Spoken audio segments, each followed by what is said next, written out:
Rob Cornilles is with us this morning, and he is the Republican candidate for Oregon's 1st District. Rob, good morning. How are you? Good morning. Merry Christmas, and pass the eggnog. Well, I wish we did have some, Rob, but we actually don't. This is the way we act when we're sober, so you can imagine.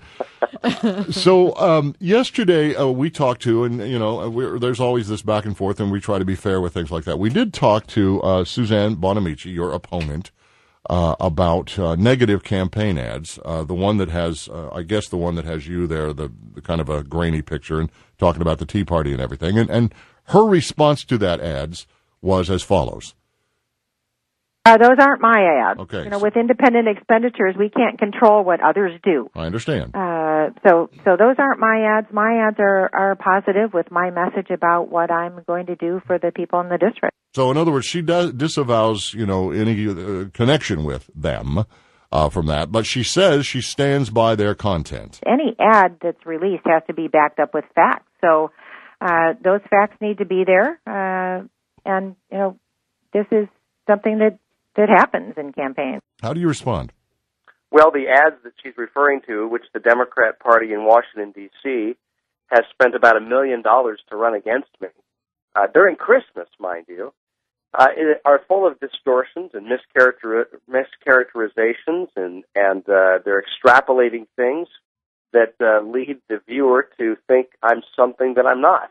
And to me, it's a very sad commentary of where we're at, that they have to spend $1 million because they're not confident in their own candidate to simply run a fair, clean race against me, to talk about the issues that matter to Oregonians, and to provide solutions. And that's what I've been doing. I've been doing it since day one of this race. I'll continue to do it. And I think it's also reflective of the fact that my opponent is not friendly to small businesses in Oregon. And so rather than champion and try to prop up small businesses in Oregon that are creating jobs like my company has done for 16 years, she chooses to tear it down. And she does that through the campaign. And she also tears down small business in Salem by continuing to vote for tax increases that hurt small businesses, which in fact hurt job creation in this state. In fact, she said in the paper yesterday there wasn't a single tax increase or fee hike that had been proposed in the legislature in the last 5 years that she could remember voting down. So I don't know how that can be anything but offensive and divisive, the two things that she says she doesn't want to be.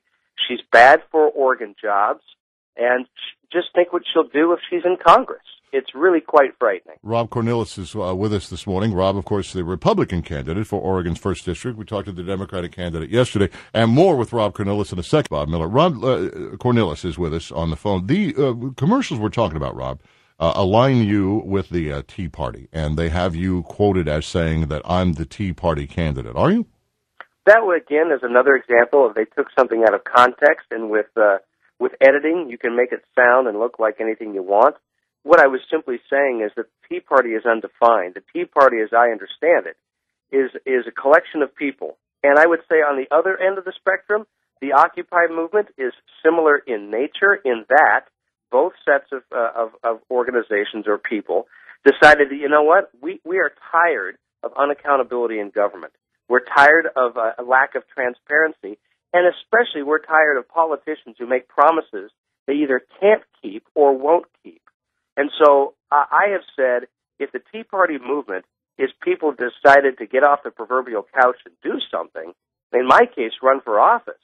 And if anyone's paying more attention to the political process, then all of us belong to that type of movement. That was the context of my remarks. And so I guess what I'm hearing you say is that you're willing to step out and just say you don't want to do any negative campaigning. Well, I don't want to, and I've been very consistent with that this whole race. At the same time, voters need to understand the difference between me and my opponent, and they need to be fully educated and informed. It's admittedly difficult to do so when the establishment's working against me to the tune of $1 million in the next 45 days. That's tough to overcome, but it's something we can still do.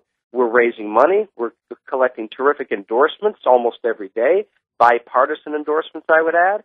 And we've got fantastic support from volunteers coming from all over the state to assist us because they know how critical this election is, not just for the 1st District, but for the entire state of Oregon, not to mention our country. And the message we're going to send to people who just want the status quo and the political elite who think they can run things in this country, as my opponent is a part of. And speaking of what you have to overcome, I mean, depending on what poll you're looking at, anywhere from 11 to 13 points behind your opponent.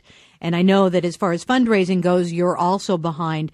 What is it that you can do to set yourself apart, to put an R in that particular district in Washington, D.C.?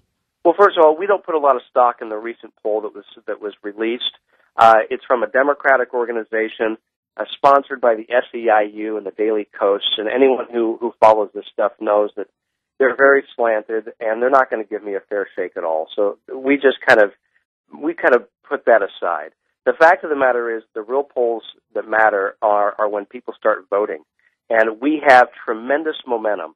We have tremendous traction. I'm the only one of the two candidates that's talking about how we're actually going to create jobs. I've got solutions. And all she's got are tired, worn-out ideas and arguments that we've been having for 10 years in this country. So my ideas have bipartisan support. And that's why when I get back to Congress, I'll not only be a part of the majority party, which will allow me to move things forward, but I'll also be receiving bipartisan support because my ideas are championed by Republicans and Democrats. We just need people with the right mentality, the right temperament to move them forward. Not to mention, I would add, the political will to do so, the courage to do so. And I'm not beholden to anybody because no one's paying for my election like they are hers. She's going to have favors that she'll have to pay back. I'm an independent-minded guy. This is why I call out Republicans when necessary. I call out Democrats when necessary. And I think that's what the American people want today. If the RNC offered you an ad like hers, would you do it? Well, in actuality, if the RNC decides to run an ad on their own, that I can't even know about. It's against the law to even coordinate or communicate about it. Mm-hmm. But if they ran an ad that I felt was false against my opponent, you bet I'd call them out about it, because that's politics, more of the same. And she hasn't had the courage to do that because she's beholden to them, because she recognizes that they've hoisted her up to be their next nominee. And even though she's done nothing remarkable in Salem, she has no real track record of job creation whatsoever. And all she knows how to do is raise taxes and raise fees. And I, on the other hand, have a track record of job creation. And that's why I'm going to stay focused on that. And I'm going to tell anyone who wants to help me, that's our message. If you want to deter from it, then you're probably talking about something that's unimportant to Oregonians. We plan to talk to her, to Ms. Bonamici again, Rob, and we plan to talk to you again. This is a fascinating race, if you'll pardon us saying so. It's a really interesting one to keep an eye on, and you guys are both slugging it out. You only got 44 days left to do that. Yeah. And I guess you'll take a couple days off for Christmas and then, back on the trail again. If I have to. If you have to. All right, good enough. Rob, we'll talk again, I'm sure. Thanks a lot for being on the show. Thank you both. Bye-bye. All right. Rob Cornilles, Republican candidate for Oregon's 1st District. Like I say, this is going to be a real interesting race. Already is.